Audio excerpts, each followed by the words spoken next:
Hello, welcome to our new video. In this video, we talk about creating first Git project. Simply हम लोग देखेंगे कि install करने के बाद हम लोग देखेंगे कि किस तरह हम लोग अपने सिस्टम में पहला गिट प्रोजेक्ट बनाते हैं। तो सिंपली आपको क्या करना होता है कि आप अगर कोई भी आप प्रोजेक्ट बना रहे हो या कोई भी वर्क कर रहे हो तो सिंपली आप क्या करते हैं, सबसे पहले सारे प्रोजेक्ट के जितने भी कोड्स हैं एक फाइल में रखते हैं। तो सिंपली हम लोग क्या करेंगे कि सिंपली एक फाइल बना लेंगे, फर्स्ट गिट प्रोजेक्ट।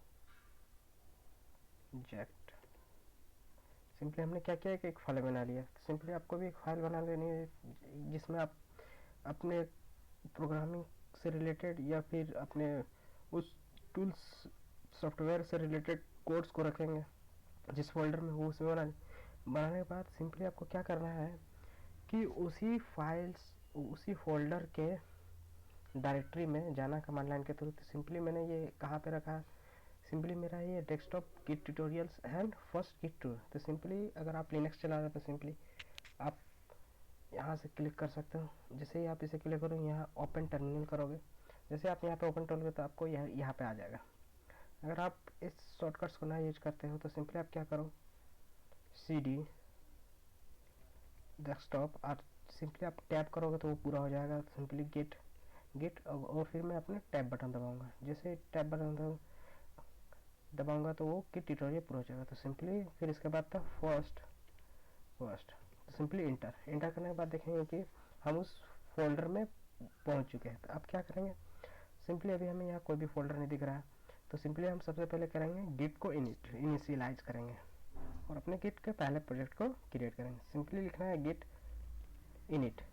जैसे आप गिट इनिट लिखोगे तो सिंपली यहाँ पे लिखा हुआ रहा है कि initialise your empty git repository in this project. और आप यहाँ देखोगे कि यहाँ पे आपको कोई फाइल नहीं दिख रहा है और ये बोल रहा है कि आपके जो फोल्डर है उसमें एक सब फोल्डर गिट नाम का बन चुका है जिसमें आप कोई भी चेंजेस करोगे इस प्रोग्राम में और उसके सारे हिस्ट्रीज को गिट में स्टोर रखेगा। तो सिंपली हम कैसे पता लगे कि हमारा यहाँ गिट फाइल बना हो, तो सिंपली यहाँ पे फाइल हाइड रहता है। सिंपली सो हिडन फाइल्स कर सकते हो अगर डेस्कटॉप में विंडोज़ में हो, और सिंपली आप यहाँ पे कर सकते हो Ctrl+H।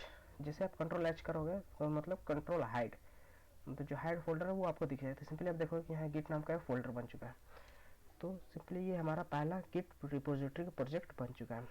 इसमें हमारे सारे चेंजेस, हमारे प्रोजेक्ट से सारे चेंजेस और गिट में हम किस तरह के चेंजेस किए हुए हैं वो आ सकता है। अगर आपका कुछ इस तरह का नहीं आ रहा है तो इसका मतलब यह है कि आपने सही से इंस्टॉल नहीं किया है।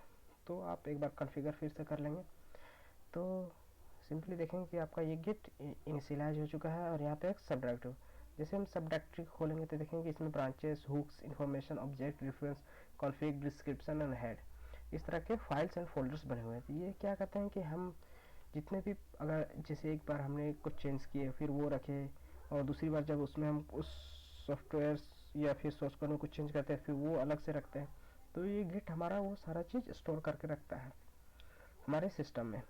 अगर बाय चांस अगर आप चाहते हो कि ये गिट फाइल ला रहे हैं हम डिलीट कर दें, तो इससे क्या होगा कि आपने जो भी चेंजेस किए होंगे अपने सॉफ्टवेयर में वो सारे चेंजेस से रिलेटेड जितने भी डिस्क्रिप्टिव चीज़ होंगे वहाँ पे लिखे हुए और जो आपने लिख के रखे होंगे कि ये चेंजेस हुए हैं वो सारे के सारे डिलीट हो जाएंगे। तो जिससे आपको पता नहीं चल पाएगा कि आखिर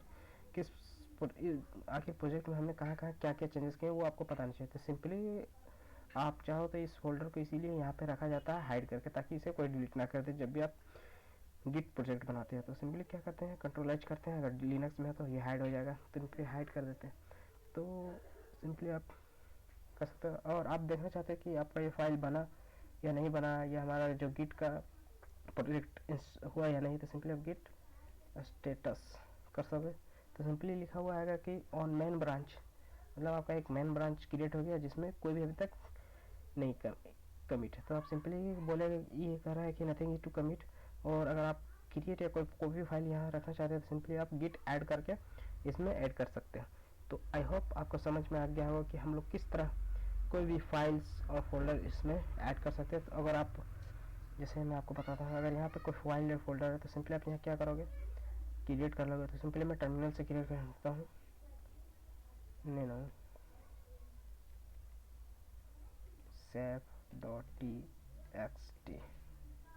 यहाँ मेरा हो गया this is my first file, और सिंपली मैं सेव कर दूंगा और कंट्रोल एक्स, ये मेरा हो गया, यहाँ पे फाइल एक सेव हो गया।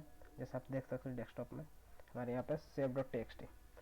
और अगर आप सिंपली फिर से अगर गिट स्टेटस करोगे, गिट स्टेटस, तो आपको दिखाएगा कि एक फाइल है जिसे आप, जो अभी अनट्रेसेबल है, मतलब इसे हमने गिट में ऐड नहीं किया। और सिंपली, और अगली वीडियो में बताऊंगा किस तरह कोई फाइल बनाते हैं, किस तरह से सोर्स कोड लिखते हैं और किस तरह उसे इसमें ऐड करते हैं। तो आई होप आपको ये सारी चीज़ समझ में आ गए होंगे।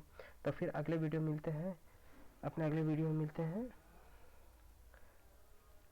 और देखते हैं बेसिक वर्कफ्लो ऑफ गिट, कि किस तरह गिट का पूरा वर्क होता है हमारे कोई भी एक प्रोजेक्ट में। तो तब तक के लिए बाय बाय और सीखते रहो।